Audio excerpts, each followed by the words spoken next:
the Harvard Graduate School of Education, working at the nexus of practice, policy, and research.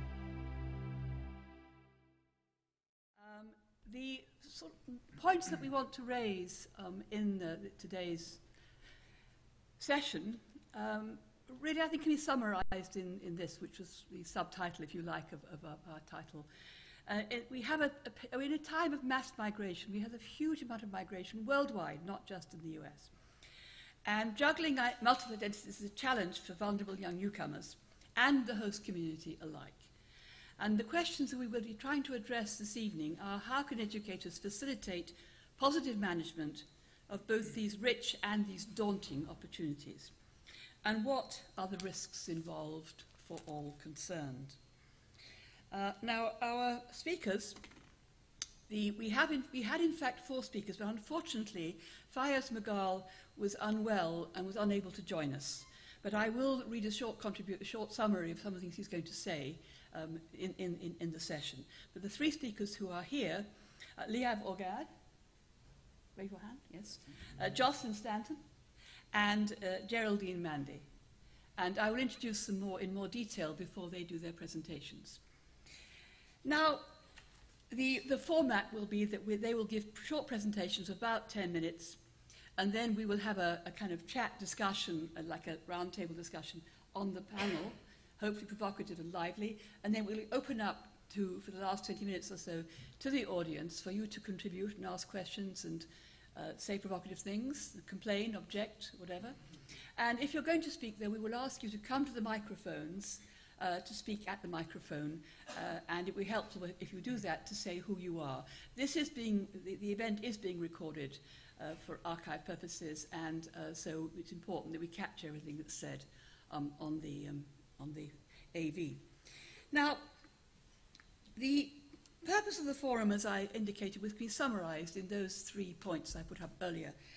But this is a wider question, a wider issue or mission, if you like, as well. Incorporating newcomer youth into schools successfully is obviously a primary educational concern in the USA and in many other countries. And our main educational concern might seem to be: should we treat such young people? How should we help them to fit into life in our country? And how can we ensure that the host population in our schools knows how to welcome such newcomers and to avoid discrimination and exclusionary behavior? And we can also recognize that newcomers are struggling with new identities, and that as educators we can help, and we have an important role in helping them do so. But this is also more widely a civic issue. How any nation treats its newcomers, whatever the reason for their immigration to the country, and what's expected of them in terms of how to become a citizen of that country, this all reflects also how that nation thinks about its own national identity, and how to preserve it against threats, and how it can and should go, how far it can and should go in requiring newcomers to adopt that identity. And these entail legal and moral issues as well as civic issues. So in the forum, we're not only asking questions about managing newcomers in our United States schools, we're also talking about how nations generally, not just the USA, negotiate the way that national identity is constructed, how it's reproduced, and perhaps also how it's imposed on newcomers. And we therefore have invited people who can take a broad perspective on these issues. So, our first speaker is Liav Orgad. Would like to come up shortly. Liav is currently professor at the Razino School of Law in the Interdisciplinary Center, or IDC, in Herzliya in Israel. He's a member of the Israeli Commission on Immigration Law and Policy. He did graduate studies at Columbia Law School, and he has been a visiting scholar at Harvard Law School. And he's currently writing a book entitled Cultural Defense of Nations, Liberal Democracy and Cultural Citizenship. So we welcome, please, Liav.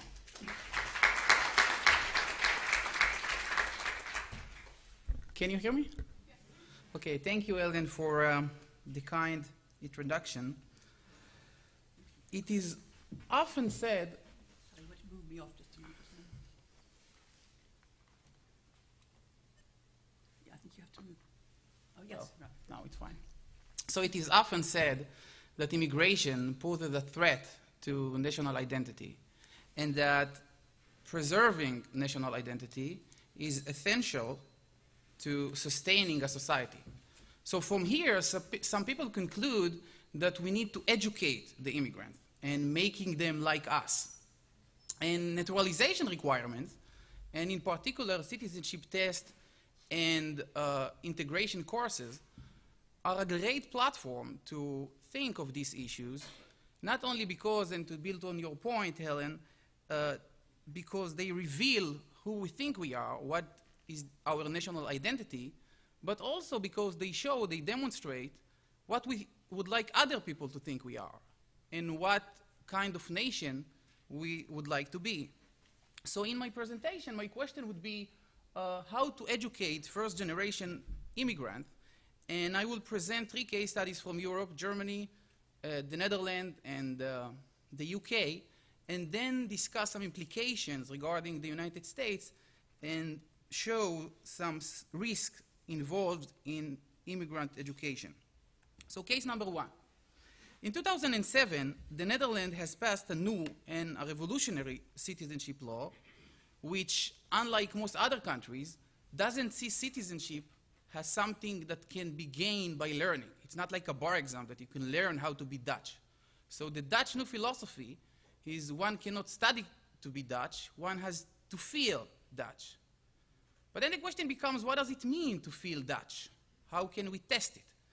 So the Dutch new law asks every person wishing to enter the Netherlands on a non-visitor visa to go to the Dutch embassy in his or her country of origin, and then to participate in integration courses and to take some language lessons.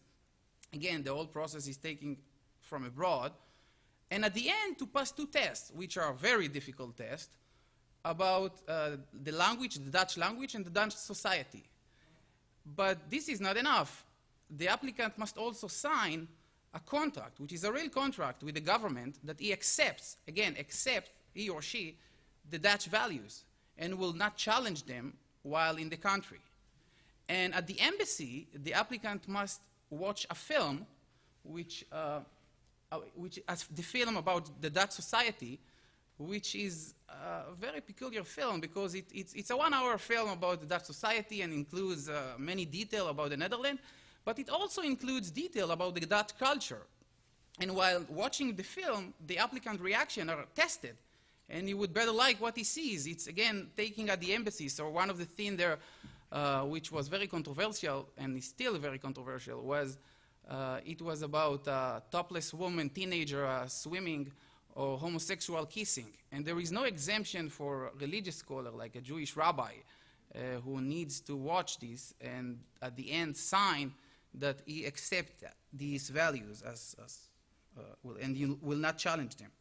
So what the Dutch case teaches us, I think, is that it is a concept in which the Netherlands try to impose Dutch identity on newcomers and make them like these identities, these values, and have faith in them.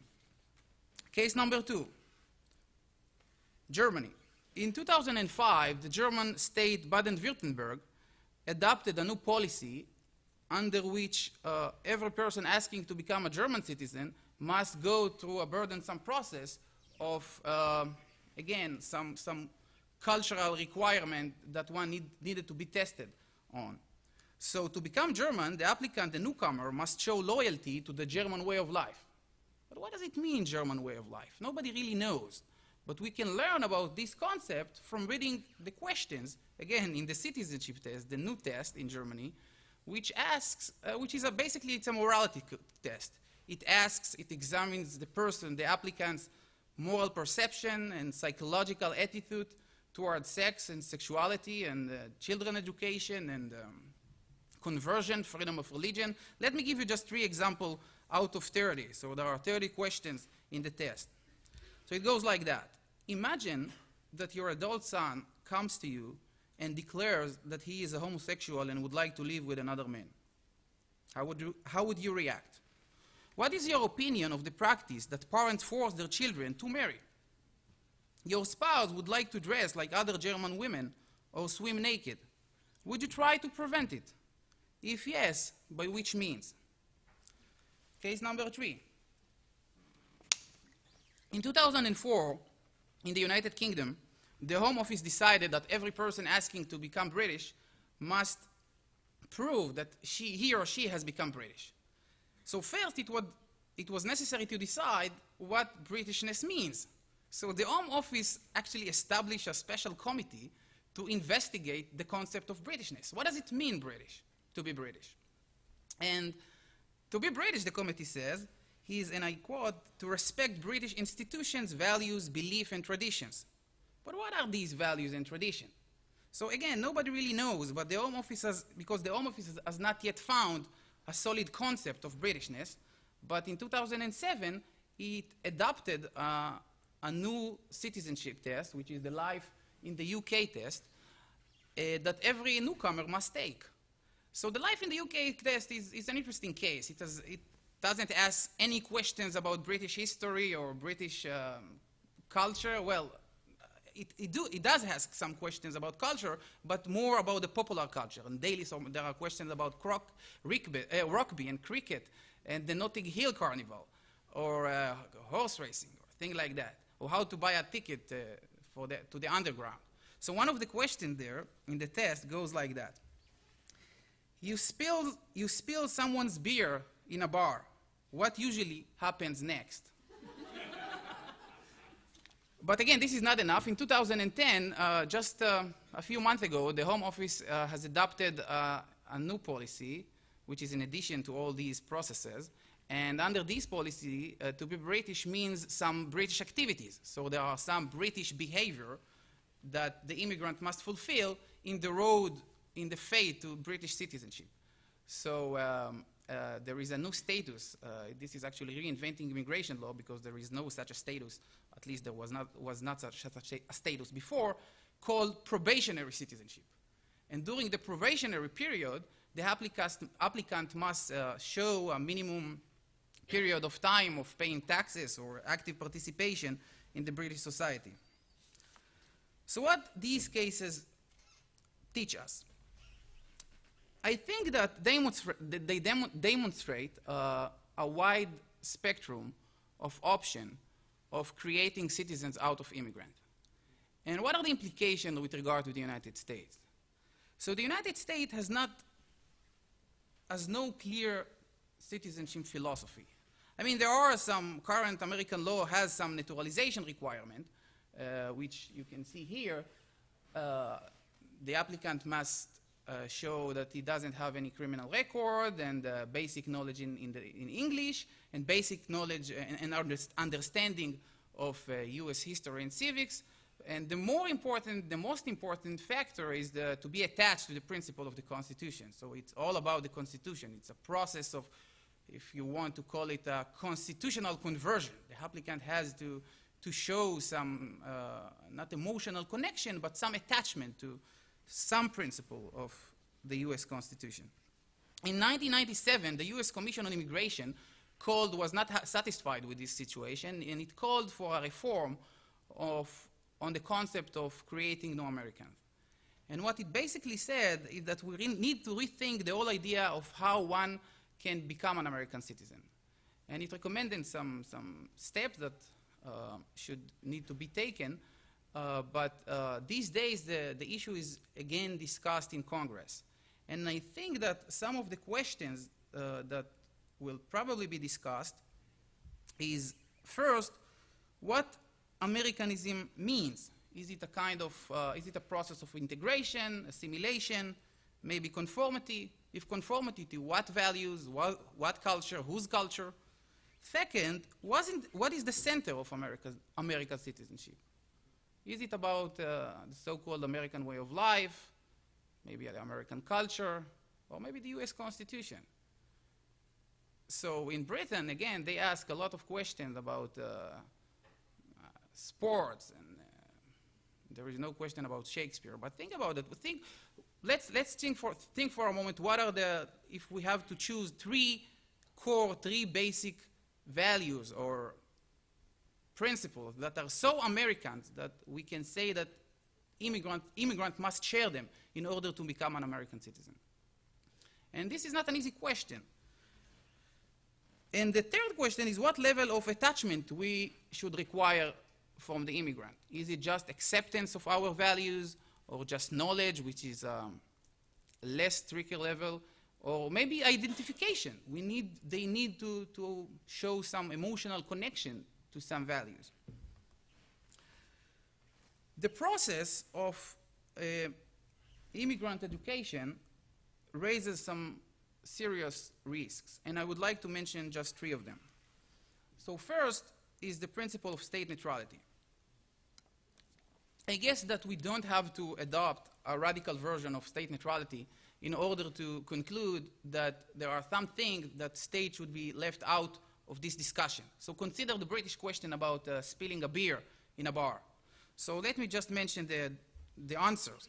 So A, the possible answer to this question are: A, you would offer to buy the person another beer.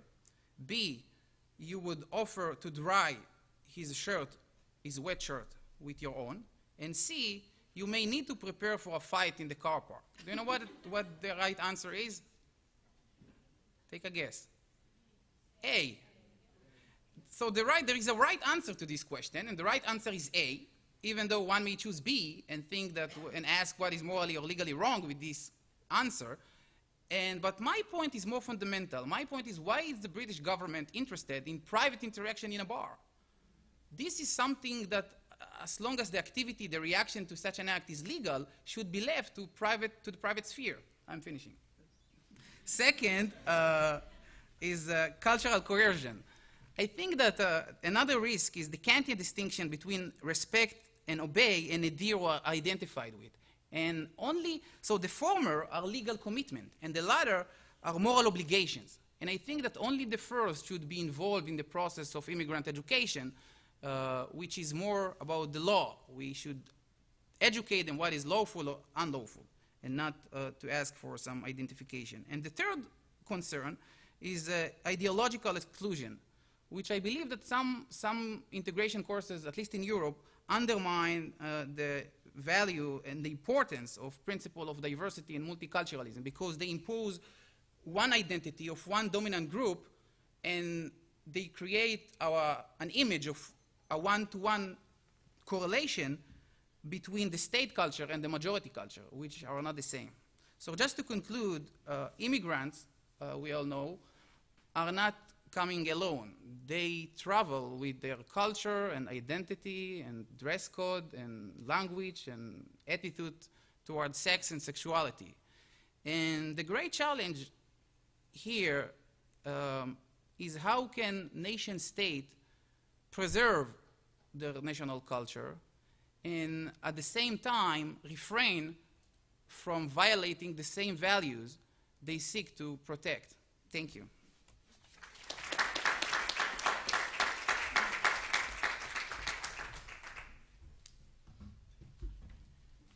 Thank you, Liev. I don't know what it is British either, actually, and I should do. Our next speaker is Jocelyn Stanton. Jocelyn is a senior program associate at Facing History and Ourselves. She has extensive experience in teaching English as a second language and working in schools with high immigrant populations in the United States, Morocco, and most recently in South Africa. In South Africa, she had a Fulbright scholarship looking at how the history of apartheid is being taught in contemporary secondary schools in South Africa. Jocelyn did her graduate studies at the University of Berkeley, California. So.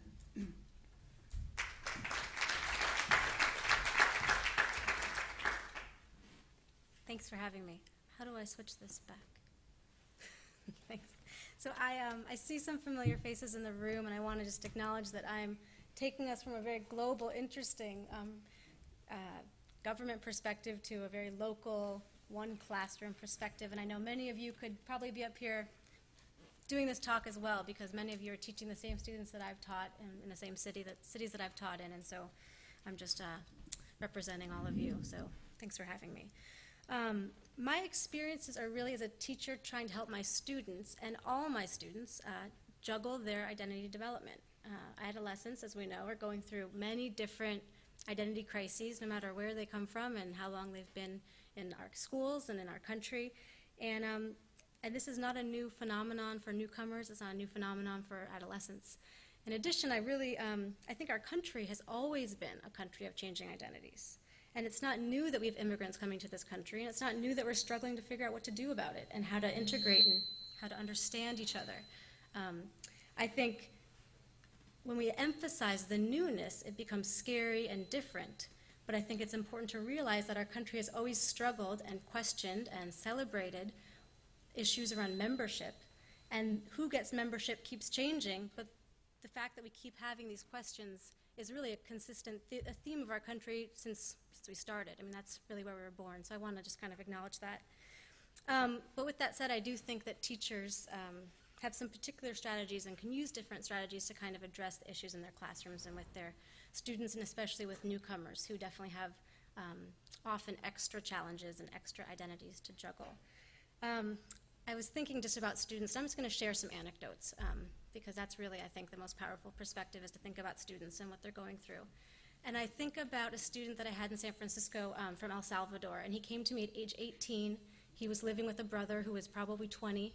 He was supporting himself 40 hours a week, working, and he was coming to school every day, and he was very quiet, and he was very shy, and he didn't say much, and he didn't reveal much. And day after day, I just sort of kind of waited for him to start talking, knowing that he had this whole life as an adult outside of my school, trying to keep rent in San Francisco, trying to keep a job. And finally, I was doing similes one day, and he finally raised his hand to share, and he said, I have a simile. And he said, when I speak English, I feel like a baby learning to talk. And I could just like see the sadness in his face, and I thought, that's what he's struggling with. I mean, all of us kind of, I bet, can remember being 16, 17, 18. We have so much to say. We feel so profound. And then to be stuck in a place where we don't have language to share it with people around us, especially if we come from a language group that's not highly represented in our country. We don't know who to turn to. I think that's a huge issue for students that I've encountered. Another story that I think of that illustrates, I think, a mistake that I have often made as a teacher is a student named Vince. And this is sort of a sad story, but one of my first year teaching in San Francisco, the second week of school was September 11th, and we started school. Obviously, we're at a different time zone, so we started school. We knew some things had happened on the East Coast, and it wasn't really clear, and as things became more clear, the district decided to shut down the school, and we needed to send all the kids home, but we had to wait for parental permission. So here I am, this new teacher stuck in a classroom with 30 kids waiting for every one of the kids to get permission to go home. So we're just sitting there looking at each other. What are we going to do? We're in this huge crisis.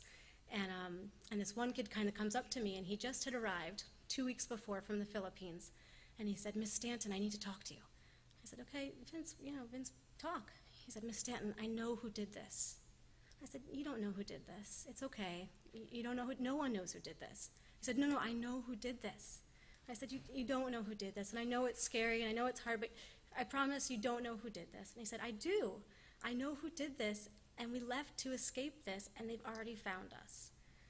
And in that moment, I said, no, they're not coming for you. Of course they're not coming for me. This is not about you, Vince. It's not about your family. We're fine. We're going to be okay. But what I later sort of had to get my head around was, you know what? He had life experience that I'd never had. He had experienced terrorism. He was right. He did know basically what was going on in a way that I wasn't ready to understand because I hadn't had that life experience. And I had no space in my framework to sort of get my head around that and to honor that experience, to hear it. I think that's a sort of a painful metaphor for what teachers often do, that we don't think about the huge, vast life experience that most immigrants, newcomers, bring to our classrooms. They've endured many different issues that we may not be able to understand, and have many different perspectives that we're not ready to kind of integrate into our own psyches, and how do teachers make room for that. In addition, it shows another really common identity crisis, which is just utter disappointment.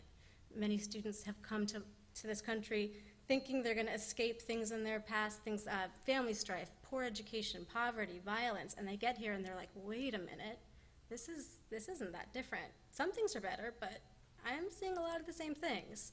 And just the disillusionment and the sort of crisis that can internally accompany that. I'm going to tell some good stories because I know that I don't want to have downers on the whole thing.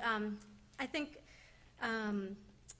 of a student named Bot who came to us from Mongolia and was a shepherd in Mongolia and spent his days herding sheep.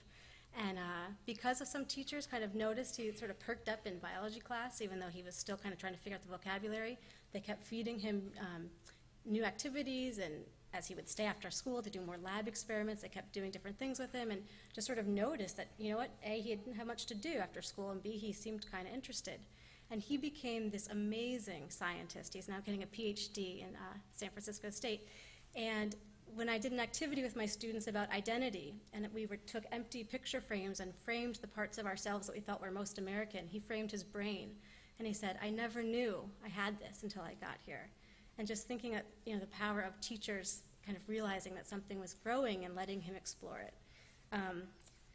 And because I work for Facing History and because I believe in it so strongly, I really want to end just by sharing one other student perspective. And this student is someone from Boston.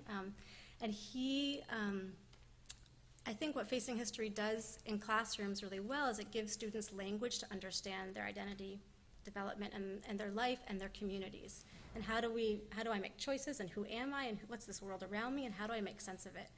And this student kind of talks about his journey. I won't show the whole clip, but just his journey of becoming, kind of using language to understand himself and to figure out who he is. So I'll let him talk, and then I'll sit down.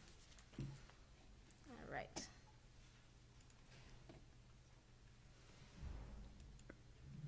October 1st, 1989 was the day when I first opened my eyes to the world. In the capital city, Islamabad, Pakistan. I lived in Pakistan for 15 years with my grandmother and my younger sister, Alina. Through my childhood, one of the biggest challenges I faced was the absence of my parents. I was 2 years old when my mom passed away during the birth of my sister, and my dad moved to Dubai and then to the United States. 3 years ago, I moved to the United States with the hopes of becoming someone important. Before moving to the US, I was a different person than who I am today. As a child without the guidance of my parents, my attitude towards my education wasn't serious. School was just another activity in my daily schedule. Instead of focusing on my studies, my focus was on playing cricket and flying kites on hot, sunny days. When I arrived in the US, I was a shy boy who didn't have enough inspiration to take the lead or prove myself as a good leader. 3 years ago, I didn't speak English very much. I was scared of taking risks. That was until I was accepted to Boston International High School. At Boston International High School, I found many connections between myself and other students.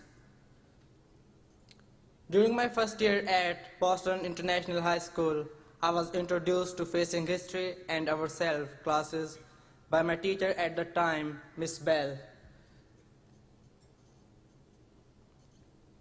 At first, I thought that Facing History is just a random history class. But after taking this class for 3 years in a row, I discovered what it means to face history and myself. The lessons I have learned from my Facing History courses that has had the most impact on me is the idea of personal universe of obligation. When I first learned this phrase, there were only few people in my universe of obligation: my family, friends, teachers, and the people I knew. But as I learned about the Holocaust and the genocide of Rwanda, my universe of obligation began to expand. In each history, we learned about the choices people made. I decided that the choices I made in my life matters. I'm responsible for these choices. After learning about terms like bystander, upstander, victim, perpetrator, and universe of obligation, I think differently about my own choices and have a language to be able to express myself. This year, my classmates and I made movies that presented examples of the phrase moral dilemma, one of the main vocabulary word and phrase that we learned in our facing history class.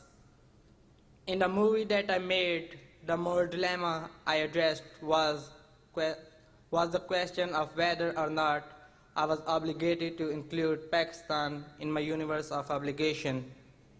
I kept asking myself, as a citizen of Pakistan living in this country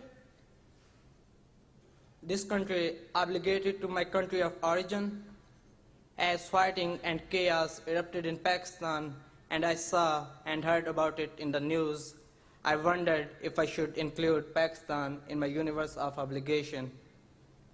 After making the movie, I concluded that Pakistan was just the beginning. Instead, I realized that my universe of obligation includes everyone, in my class, in my community, and in the world. These are... Thanks.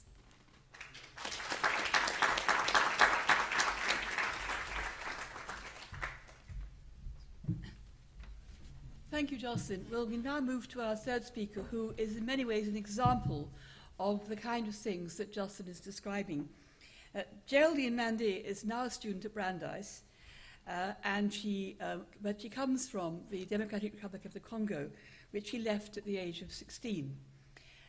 She returned very briefly to the Congo in 2009, and she'll say a little bit about this when she tells us about her experiences. She arrived in this country speaking no English, but within a very few years she became extremely competent in English, as you will hear when she speaks. But particularly also, she was a winner of an Oprah Winfrey Prize, a national essay competition, with an essay that she wrote on Elie Wiesel's book, Night. She is studying international global studies and African, Afro-American studies in Brandeis University, and she's very involved in activities and concerns around Africa. Welcome, Geraldine. She can tell us her story of being a newcomer.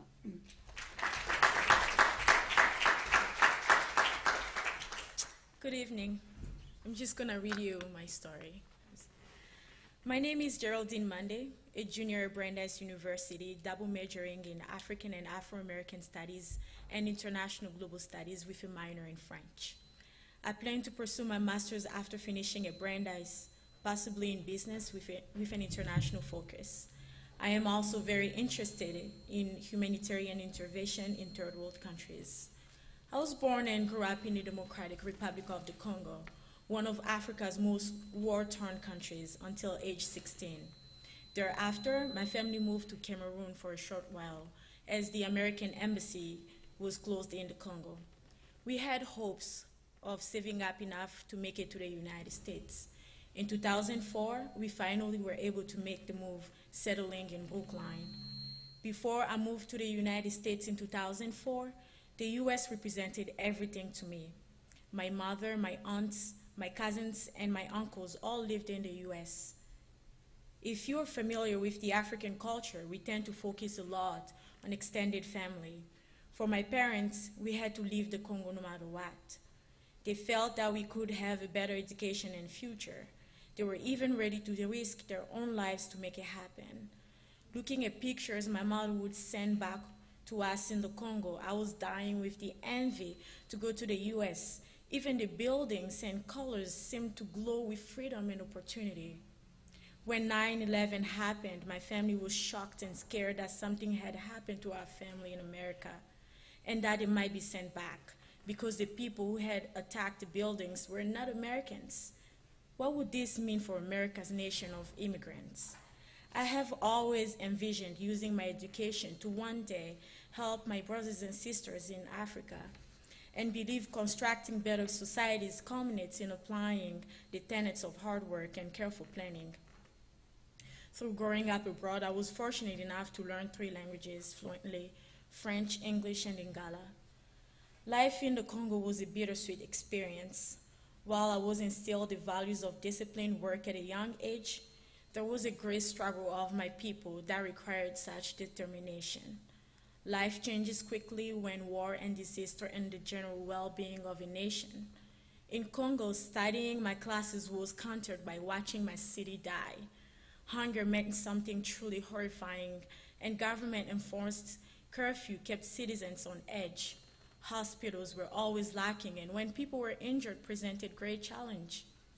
Vaccines were non-existent in some areas, and disease would spread fast with no public health system. Perhaps the most traumatizing day of my life was watching my friend die from a stray bullet that hit him in the city. I was 9 years old then. Then there was the drawn-out fear of my father being in the Congolese army and refusing to fight the war because my mother was very sick at the time. There was no one to take care of my 9 siblings and me. The government was and still very corrupt, so human rights were not protected as they are in the US. We finally made it to America. My siblings and I were ready to start our new life, especially excited for school. I was scared at the time because I did not speak a word of English. I was relieved to learn that I was in a class that taught English to students from other countries, so I was not alone. However, this did not take away from the fact that I had to take other courses with everyone, at least begin to socialize with new friends. School felt overwhelming, and while some students welcomed me, others totally rejected me. Despite enjoying my chance at a better education, there are startling experiences I will never forget. Like in my chemistry class, one of the students asked me if all Africa was a jungle and if I lived and played with lions and tigers. Or in English class, a student refused to be in the same group with me because I did not speak English up to her standards. She asked me why we immigrants come to America. The most absurd thing I have ever heard was someone speculate that we in Africa live in the jungle naked and that we're given clothes at the airport. It's interesting to also note that my mother had the same experiences. Then one day in high school, a teacher approached me junior year about the Oprah essay contest on Elie Wiesel's Masterpiece Night. I was reluctant and nervous, but wanted to do my very best. I could compare his work with my own experiences growing up in the Congo. After all, both millions, Jews and Congolese, had lost their lives to genocide. To my amazement, I was one of the 50 winners chosen out of the 50,000. My most hurtful that day was when one of my best friends told me that I was only picked by Oprah because of my life in the Congo, stripping me of all that I had learned in my home country. Some people assume because of your background alone you get anything you want.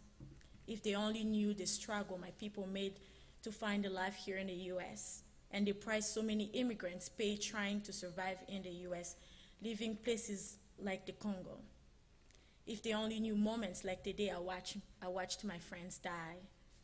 Nonetheless, this wonderful contest paved the way for me to go to Brandeis University in a perfect storm of charity, luck, and relentless hard work. Now, 3 years later, I find myself in a dual major and a member in the Student Organization Student Support Services Program, and am one of the presidents of the group representing this organization, the Student Leadership Board. Within this group, I am able to be a member to many underclassmen. I love the United States, and I feel that despite my hardships and discrimination now and again, the doors are open to everyone. I feel American in the sense that I pay tax, and I know if even America's founding forefathers were immigrants themselves when creating our Constitution. If my rights are violated, I can sue just like anyone else. A big part of me is Congolese, and I will always be Congolese, but I recognize that I may be thrown into the stereotype of just another African, as if we are one homogeneous group, Africa, a place with over 2,000 ethnic groups and hundreds of dialects spoken. I was disheartened when I visited the Congo for the first time this past December. My friends and family there told me to never go back. They told me that they are trying to get at too, that I should not go there to visit them. They said I spoke with an accent now. I was confused and angry when I came back. I walk a fine line between being a Congolese woman from Africa and immigrant to America. And every day I live with this dualism, and I promise it is not easy. But it is worth it. My future is here now, and I am proud of how far I have come since moving here to the US. But I know this only is a taste of what I can do. I hope one day my work will make a noise so loud in America it reaches Africa.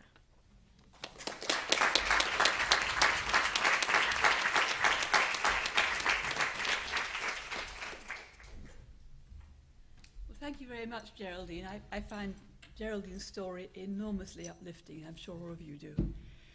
And best of luck in achieving your ambitions. Our final speaker would have been Fayez Mughal, but as I explained, he was unwell and couldn't come. But he was going to make some very important points, which I'd like to contribute to the discussion. So I'll read a small section of the summary he sent me of what he was going to say. By the way, he is the founder and director of an organization called Faith Matters, which is an interfaith organization concerned with community development in Britain. So I will read just briefly some of the main points that he was going to make to us today, and you will see they are a darker side, perhaps, of the immigration and the newcomer issue. In the past 20 years, the number of refugees and asylum seekers in the UK has grown considerably, and I would add, of course, it's true internationally as well. The backlash against Muslims after the Salman Rushdie affair in the late 1980s changed the focus on attacks on asylum seekers increasingly into an anti-Muslim, xenophobic position, which of course was heightened by the US event of 9/11 and the British event of 7/7 a few years later, and was also ramped up by strongly nationalistic tabloid press in the UK, and of course elsewhere in Europe, I'm adding. Anti-Muslim rhetoric and a deep xenophobic vein increasingly run through communities in the UK. Some political groups have suggested that testing the Britishness of people. Failure means deportation, and this is not a test of Britishness of the sort that a moderately benign test of Britishness that Liav was talking about. These are asking for a much more rigid test of Britishness, followed by deportation if you fail. Yet increasingly, this right-wing rhetoric is being played out through community policies, which emphasize that all communities come together in community building. That sounds like something we could all sign up to. However, when it's also linked to integration of certain communities, the question then has to be asked as to why some of the most integrated communities are the most xenophobic and prejudiced. The question that Fayez leaves us with, is it about integration, or is it about having equal life chances to things like resources and unemployment, housing, etc.? In other words, what Fayez is doing is problematizing and raising questions about the word integration. Is integration what we are looking for in welcoming newcomers, or is equal opportunities and equal chances something somewhat different? So with these 4 points, these 4 different positions from very different speakers with very different experiences, we now move to the discussion section, in which I'm going to provoke my fellow panelists with a number of questions, and they have promised to be provoked. So I think the first question I'd like, is the microphone? Yes. The first question I'd like to ask my panelists, which I think it does arise from what's been said, is what are we actually educating for when we talk about the education of newcomers? And a corollary of that too is not only what we're educating for, but who are we actually educating? Who would like to start with commenting on that? And I can start. Geraldine, yes. One thing that usually amazes me is, like you talked, is the questions that they ask people when they're trying to naturalize. different people come here with different reasons, and they come here with different experiences. Some people come here as immigrants, and some people come here as refugees. People who come here as immigrants, usually they have the means to come here. And people who come here as refugees, a number of them don't have the means to make it here. So when they get here, all of them just get thrown to this one categorization of naturalization, and that becomes a problem. If you try to educate them the same, it's a huge problem for a person as a refugee who's just trying to bring food on the table, and you tell this person you have to learn about the Constitution and the people who funded these countries, and I just don't see how this is going to help this person to flourish in this country. I just want to add, can you hear me? So I'm wondering what is the purpose of all these processes of immigrant education, and we might think of different purposes. So one purpose, and this is especially the case in some European states, is that we have no purpose except of we would like to use these courses and education programs in order to deter immigrants from coming, because we would like to control the scale and the volume and the quantity and the quality of the immigrants. A second possible purpose could be to promote social cohesion, community cohesion, because we think that sharing some values and identities would help to sustain the societies, to preserve the state. A third purpose could be civic, to promote active civic participation, active participation in the society, based on the premise that some knowledge and understanding of history and civics and maybe the US Constitution is necessary to participate in the society and to be part of the job market. A fourth possible purpose could be education. We really believe that there is core element of identity, of America's identity, that you cannot become an American citizen without having this knowledge. And then the question becomes, well, what is the knowledge? Well, this is what I was trying to demonstrate, that the immigrants are forcing us to think of our national identity, and the way we defined us is reflected in the citizenship test, because it is really what we would like to think we are. Before I came to the conference, I went to visit my family in New York, and one of the people there was a teacher in a high school. Then I always ask people, what is the most important element of, the most important thing of being an American? And he said, well, they must know something. He's teaching American literature, and he said they must know something about Robert Frost and Emerson. Maybe, but we might have different purposes, and the question is, the question of the purpose, I think it's a very critical question, but I'm not sure I have the answer, and we might have different purposes in different states and with regard to different perspectives. Mm-hmm. Do you want to say anything, Jocelyn, on this? Or? Yeah. I mean, I think one of the interesting things about these tests of successfully understanding the culture is that in many cases the immigrant ends up knowing an awful lot more of rather arcane knowledge than the native people. For example, I'm sure the more British newcomers know the rules of cricket than some people like myself who live there do. So I was asking who we're educating, but you answered in terms really of educating the newcomers. But do you think that we have a different role or different purpose or different need to educate the host community? We tend to talk about education in the context of immigration, really in the education, as you say, of people who are coming to the country to make them effective members of that country. But what is our role in educating the native population, as it were? Is that the other side of the coin? So there is a question. It's a good question, because I think that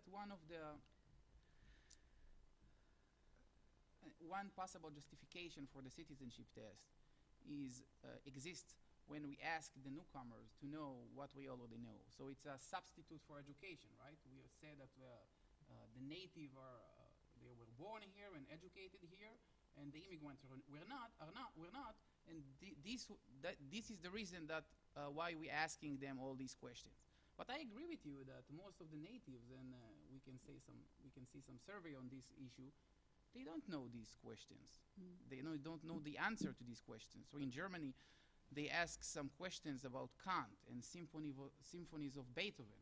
The immigrants really need to quote some symphonies of Nietzsche, Schiller. And I'm almost sure that if you, I don't have the test here, but there is a new naturalization test in the United States from 2008. Take a look, just Google it tonight and take a look at the test. And I think it's a peculiar test because if we give this test to some high school students, I'm not sure if they will know the answer. And this fact, empirical finding, raises the question whether the test is justified from the beginning. Mm-hmm. And this is your point, that we are asking them something which most of the people here are not familiar with. Somehow we think we ought to know, we don't, so we inflict on the newcomers the sort of exposing the ignorance that in fact we have in our own about our own culture, inside our own culture.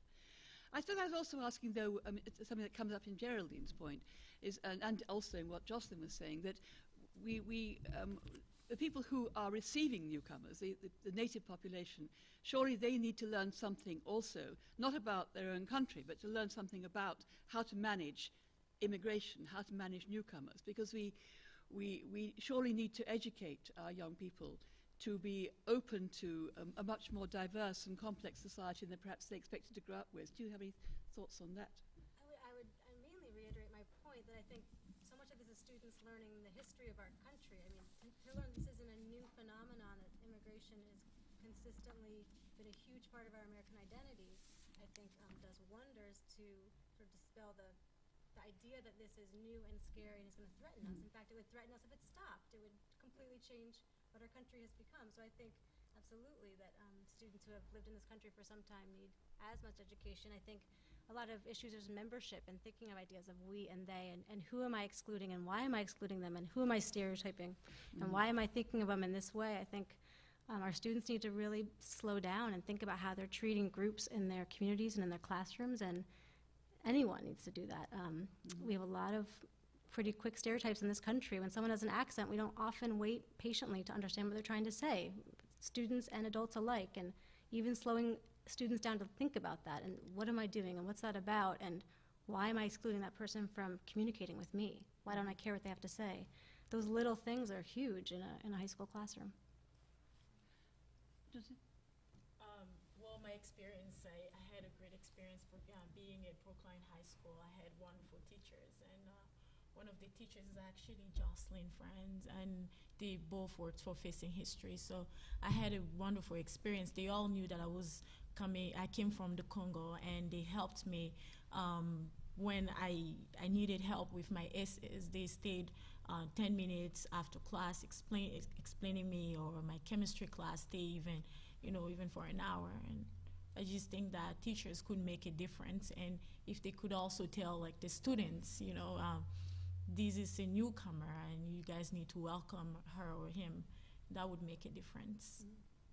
One thing that strikes me actually, particularly from Fayez's comment, but also reading the newspapers every day, is that things are getting worse rather than better in some ways. I mean, we are facing a much more of a threat to the liberal values we've perhaps taken for granted for the last 2 or 3 decades, both in Europe and in the States. And I'm wondering, for a long time we've had this ideal of multiculturalism and managing diversity, and which had certain implications for managing the process of education, both of immigrant groups and of people who lived here. But I wonder if we are finding that our ideals of multiculturalism are being challenged by these events. I mean, I know that one of the responses to Islamophobia in Europe is to say, well, we can't just say they're right-wing, xenophobic, authoritarian racists. We have to say, well, what is going on when quite large numbers of people in European countries and also here are responding so negatively to Muslims and to Islamic issues generally? Is it enough to say, to preach tolerance, to preach those liberal virtues, or do we have to do something else? I mean, is multiculturalism, as we've understood it, actually going to work in the way we thought it was going to work 20 years ago? Or have we got to rethink the multicultural ideal and multicultural processes? It's a difficult question, but I think you're equipped to answer it in different ways. Well, I just wonder, what does it mean to have it work? What does that look like? You know, Okay, is that what do my you think? I know I'm just kind of throwing that out. I think that's part of the discussion is what I think it means to look like to work might be different than what you think. And, I think that's part of the question. Well, have a go at saying what you think it is, what you think it would be to work.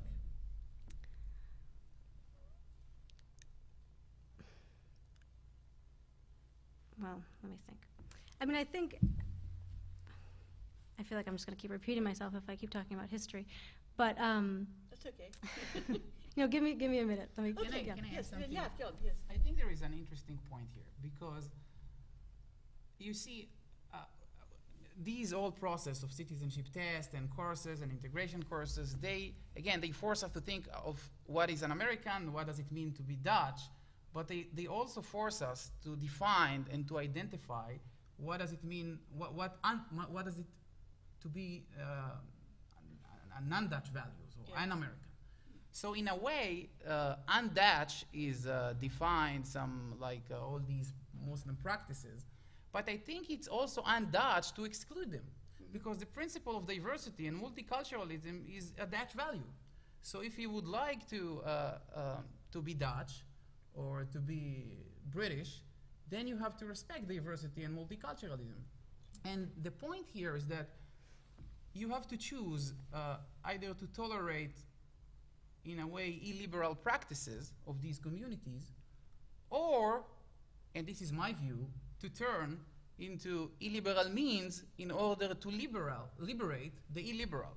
Mm-hmm. And either choice, I think, undermines liberalism, because when you choose illiberal means in order to liberate the illiberal, it is in itself illiberal. Yeah. Maybe I'm wrong, but...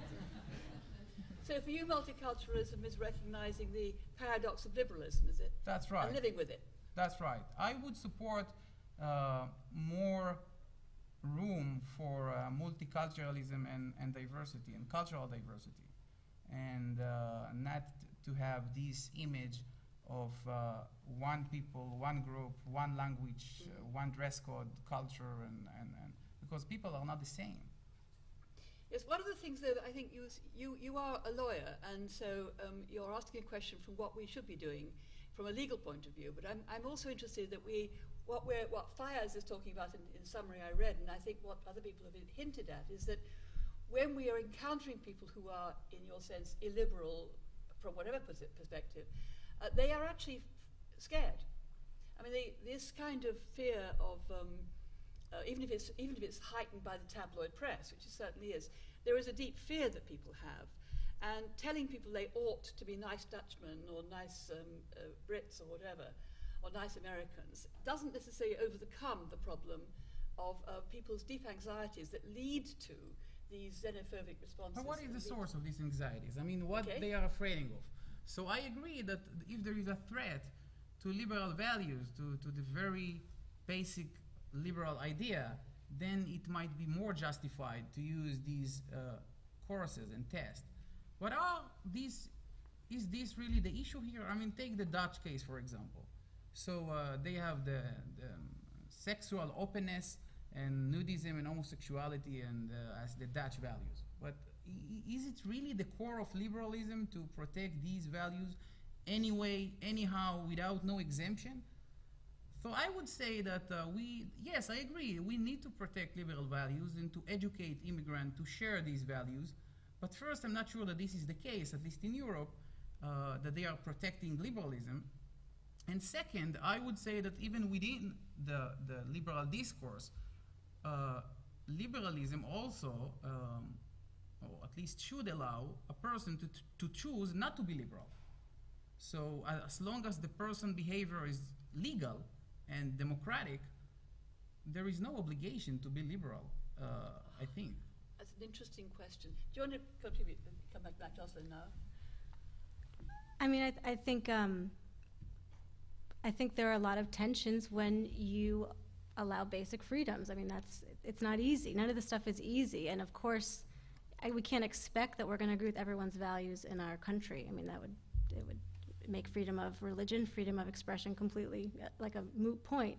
So I think, I mean, some of the issues that Europe is struggling with, I think we're struggling with in different ways here. I think what we try and teach in our classrooms is that my freedom is inextricably bound up to your freedom, and that I need to preserve my freedoms and your freedom so I can preserve my freedoms. And I think that's what we try and teach with Facing History and try and teach is in our classrooms. Do you want to know anything, Gerald? Yes, I think that it's going to be hard in the United States in the sense that the United States is made up of different kind of people. We have African American, we have Africans who are coming, and we have Native American. It's made up of different kind of people. And the new thing that we have here in the United States, where you can just stop anyone on the street and ask for identification, how can you tell that this person is legal and this person is illegal? And I don't know if I would ever be asked to show my ID, because I could pass for an African American. Is an African American illegal? You know, I just don't know how we can go on with these things here in America. It's very, very hard. Mm-hmm. I suppose I have one more question, and I want to throw it open to the audience. What do you actually see as the greatest threat to our role as educators in a multicultural society, a society which wants to help newcomers to become members of a diverse society, not necessarily integrated into the American way? I mean, do you see a future threat coming on the horizon? Do you see things getting worse, or do you see things getting better in the longer term? And what might we as educators do about it? Some people see it as people see a dark future, and I'm wondering if you see a dark future or a positive future. Well, I think one of the threats is language that we use, and I think when we use words even like threat, that's dangerous. I mean, I think of my grandfather, and I remember when we went to war with Iraq, I said he had lived through genocide, he had lived through deaths of 2 wives, he had lived through a death of a child, he had been through many different things, and I said, Opa, is there anything to hope for? What do you think? What's going to happen to the world? Is it going to get? Is it just? Are we losing everything? And he said, the world has survived more than this. Like, we're going to be okay. The world's going to continue, and this is going to work out. And I think we can get so caught up in the tensions today that we just sort of feel so hopeless, and almost feeling hopeless is also a threat, because then we just sort of say, well, we have to start legislating what you're allowed to believe, what you're allowed to wear.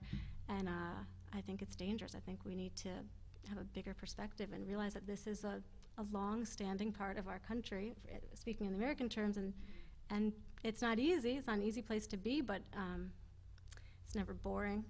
And and I think we're doing okay. I think there's always things that are arising. There's always conflict, but I think I think if we give up, that's going to be a real change for us.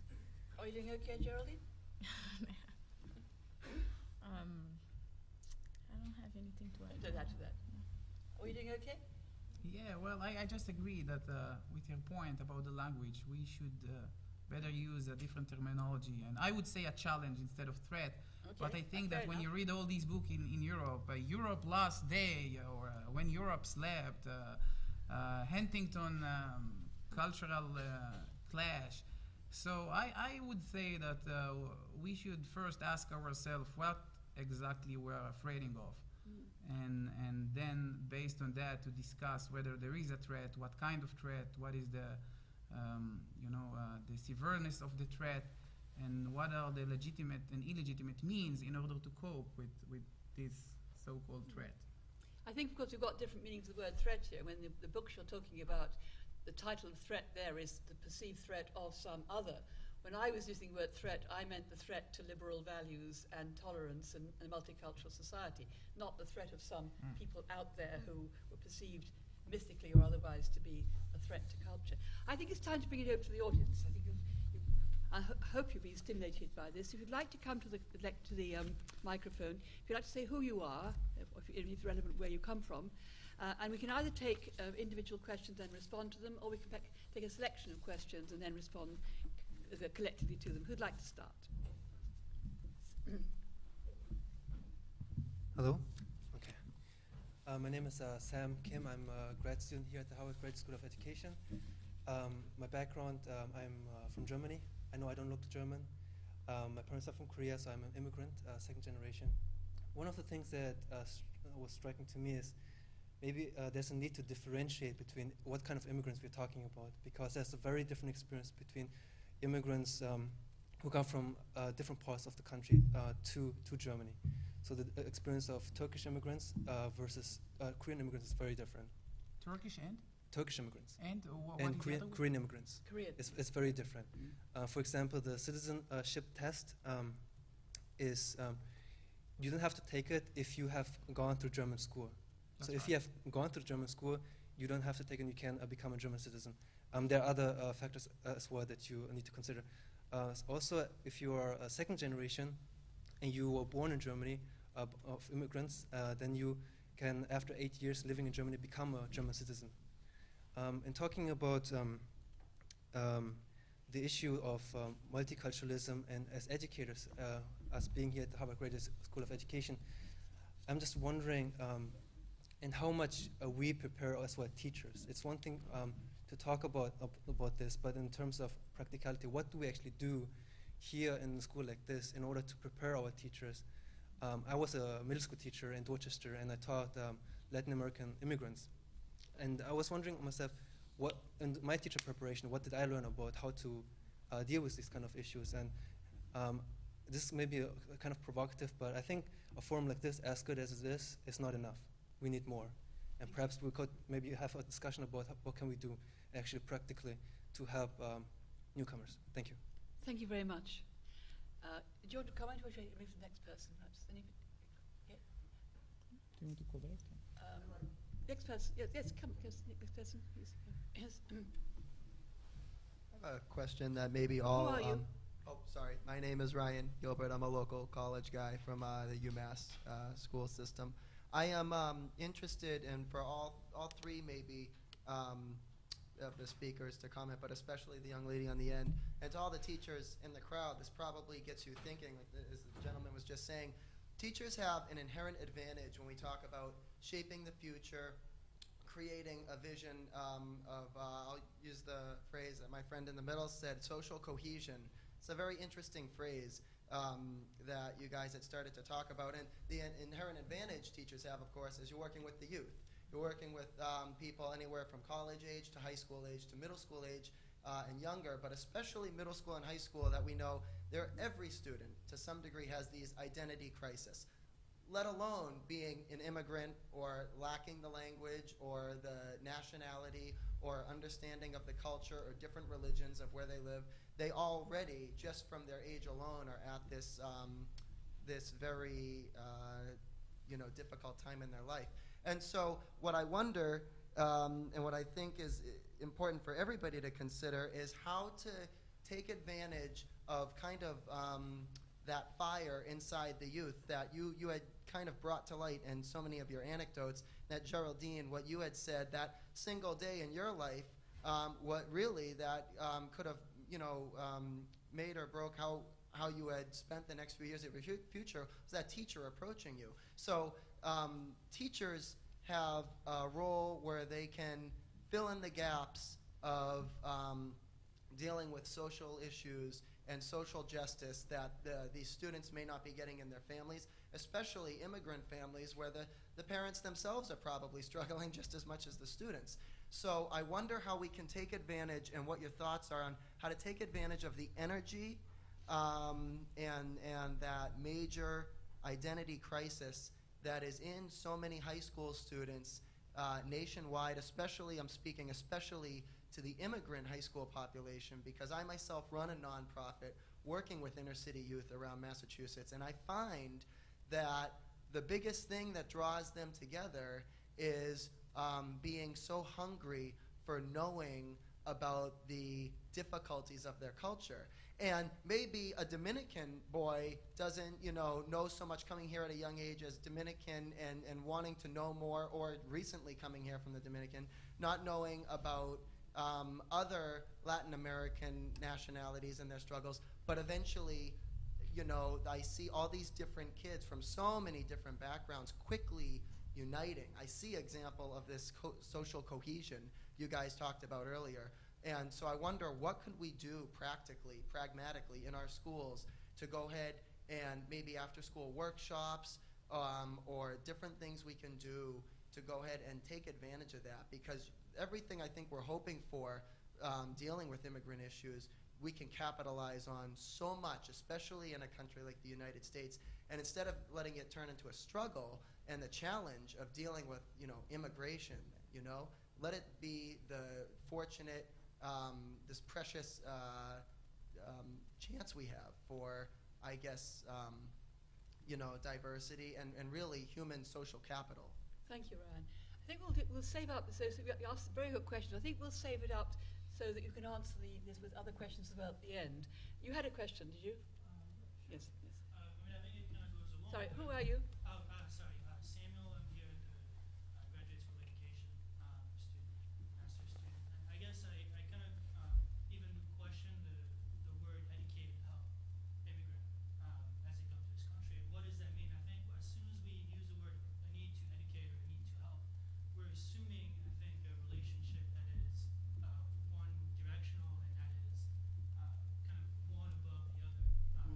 And so I wonder, when we talk about those citizenship tests, which I think are mostly based on the need to kind of filter and determine what's good for this nation state, the economy of a state, instead of saying how can they qualify and assume that people have to prove themselves, how can we change the conversation to those tests or those moments to be about what do they bring, not what do you care and what do you have to prove to come here, but what do you bring to the conversation, and therefore not to look at education or help, but rather dialogue, because I would argue that it's not just the immigrants that need to be educated, it's all of us. Right. And I think, as you beautifully point out, that's through dialogue and through sharing those kind of common points that we have in our lives.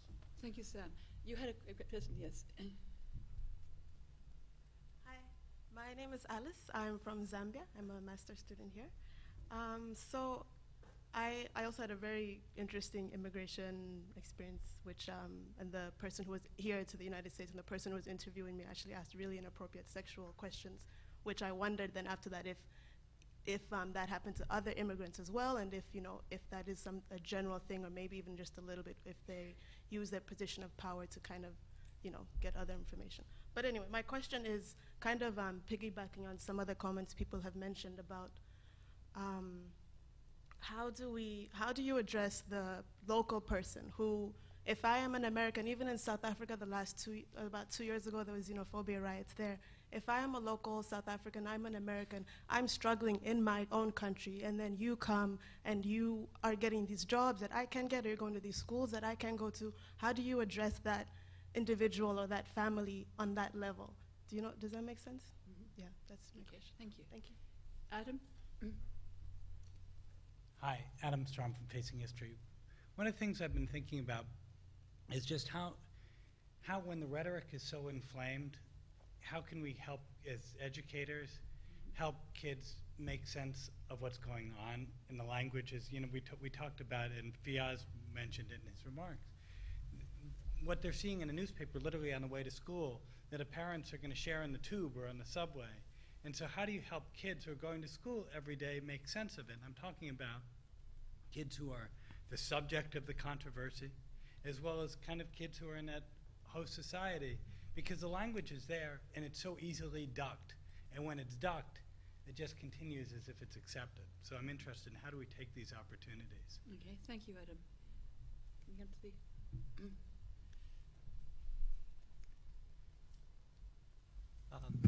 My name is Josh. I'm from the Divinity School here. And my question is particularly directed at the fellow in the middle. Is that Liav, yes. Liav, yeah. So I guess one of the things that's come up recently is sort of this idea that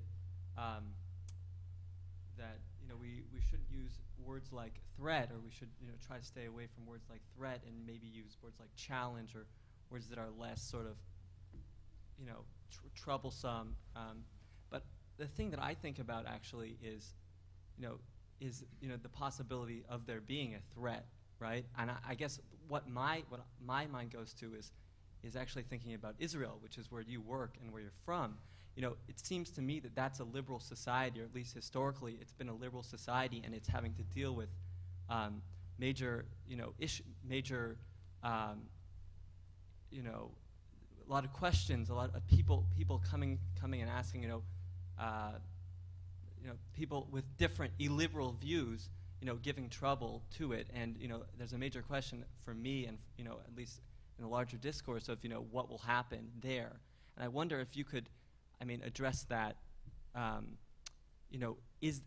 What is the nature of that threat or challenge, or how does that, how do you deal with that? Because I guess my sense is sometimes there is a threat, but maybe you see it differently, and so I'd love to hear how you think about that. Does that make sense? Mm-hmm. Okay. Thank you very much. Any more questions, or shall I ask the panelists to respond? Yes, come, one more.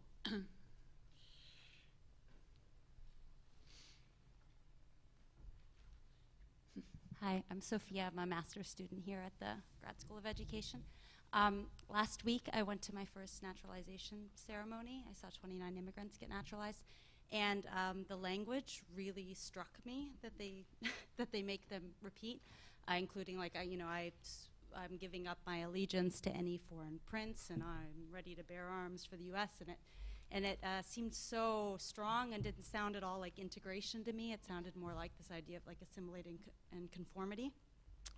And Sam mentioned as well in Germany how now the new citizenship law is that after 8 years you can become a German citizen if you're the child of an immigrant.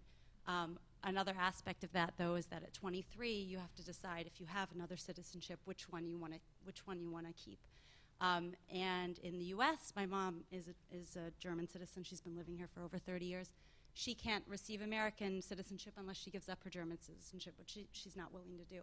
And it seems to come back to this idea of loyalty and not having dual loyalties. And I understand it a little bit more in the European context because I feel like the cultures have been there so much longer. In the American context, this idea of a melting pot or a land of immigrants, it surprises me that we're so resistant to this idea of being transnational and that having two citizenships would mean that you're less American. I'm a dual citizen of Germany and the US, but I grew up here, and I don't think I'm any less American than any other American that I know. So we didn't talk at all about, I don't know if this is a question, but we didn't talk at all about dual citizenship at the panel, and I was just hoping you could maybe address this idea of loyalties. Thank you very much. I think it's now time to turn to the various panelists. I hope you've had time to think about some responses. You don't have to answer all the questions, not all at once tonight, but if each of you would like to take a few minutes to reflect on some of the things that we've been asked or heard discussed, and then we'll close. Who would like to start? Do you want to start? I can start. Geraldine, yes. I would like to, I don't remember your name. You talked about xenophobia in South Africa. Well, if we go back in the history of South Africa, there has been apartheid and the division of whites and blacks. So blacks did not really have the opportunities. I mean, only a few of them had the opportunity to go to school and learn and become an important person in the future and make a living for themselves. So we have many right now in South Africa, not so many, there are a number of educated blacks, but there's still a great disparity between blacks and whites. Whites constitute 1% of the population, but they're still controlling the wealth of the country, whereas there are many black people, they have power now, we have a black president in South Africa, but they're not controlling the wealth of the country. So that disparities, it's creating xenophobia in South Africa, where someone from, let's say from the Congo who goes to South Africa, who had the opportunity to go to school, and then now goes to South Africa and is not enjoying the opportunity, of living in South Africa and enjoying life. And being a South African, I wouldn't like that. I would be who are you to come here and take away what's mine? But we're forgetting the problem that already exists in South Africa, the disparity that exists already. And here in America, there is also a problem of immigrants, like African immigrants who come here and African Americans. There is already a disparities between whites and African Americans. And if we go back into a civil war, the American Revolution, there is already a problem, you know. So I'm African and I come here and I see there is an opportunity. That's why we came here at the first place. And then now I'm going to school because I want to have a better future. I don't want my parents to say, why did I bring you here?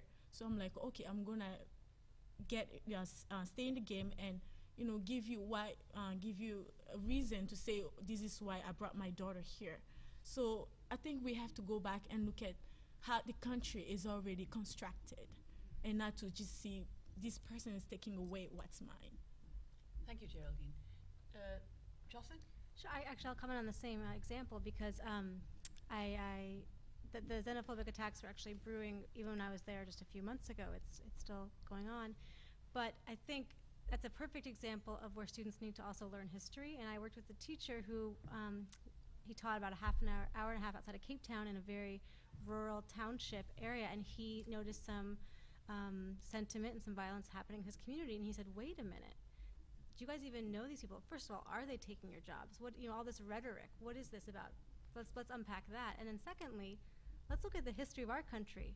These people are coming from countries that housed our exiles, and we have relationships with these countries. So let's look at our history and say, wait, we have a long-term relationship with these countries, and do we really want to start excluding people who included some of our really important members of the ANC or other, you know, groups during apartheid? And just even learning that history for the kids was like, okay, wait a minute. And then he went into a whole thing around sort of civil rights and human rights, and he was using a lot of facing history language. And you know, the kids said, well, we don't want them to have civil rights. They shouldn't get free government housing. I said, okay, fine, we'll stick with that. But wait a minute, what about human rights? Do you believe they all deserve the right to housing? Well, yeah, I mean, everyone, right. So, I mean, just, well, then what do you think? Because they're here. And just, I mean, I think everyone needs to struggle with these issues, but that was a really powerful example for me in South Africa of a teacher who just really slowly walked his kids through, okay, first of all, what are we really saying? Is it even true? And secondly, let's look at the bigger picture here.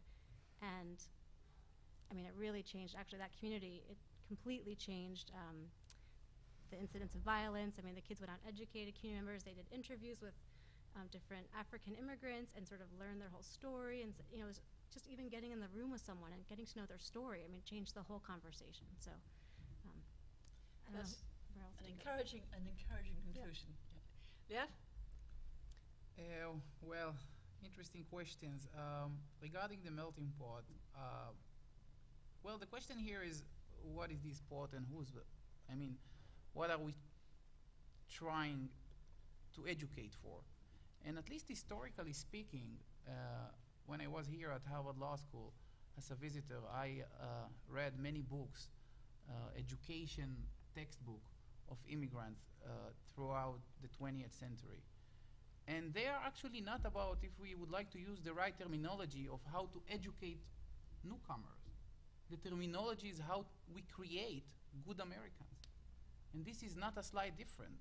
There is one thing to educate the newcomer, and there is another thing to have this idea of created. We need citizenship. Citizens are needed to be created. And so the question is, somebody asked about dual loyalty or dual citizenship. So at least legally speaking, this is less an issue these days, because less countries worldwide ask the person, the immigrant, to give up the citizenship. And even within these countries that asked it, as the United States, they practice that nobody care. You can have dual citizenship and even more than two citizenship as long as you are a lawful citizen. And regarding loyalty, one more issue is, I think that the whole question of loyalty raises a philosophical question of who owes what to whom and why. And it is one thing to ask for loyalty to, I don't know, the American Constitution, but another thing to ask for loyalty to way of life or culture or some practices and custom and habits. And the last point, somebody asked about threat. Well, I wish I would I would have an answer to this question. I'm not sure what the threat is, but at least in Israel, and I believe maybe in some European states as well, the subjective feeling is that there is a threat to the right to self-determination. And the right to self-determination, at least under international law, includes a cultural element. So we have a right to preserve our culture. But then again, what is our culture? And whose culture? Is it only the culture of the white Anglo-Saxon Americans, or it includes the culture of the Latinos, of the immigrant communities? So I'm not sure if there is a threat and what the threat is. And well, that's it, I think. Okay, thank you. Well, I think I'd like to thank everybody for their extremely interesting questions from the floor. I particularly like to thank the panelists who've been very diverse in all senses of that word, and have given us some extremely interesting things to think about in this very interesting and challenging period of our history. And they've also, I think, taught us the importance of history as something that we should be aware of and should be aware as educators to convey to others. And I think also in different ways they've also given us stories, both their own and their other people's, of personal courage and determination and hard work, and all those good, internationally recognized, not only American values. So thank you very much.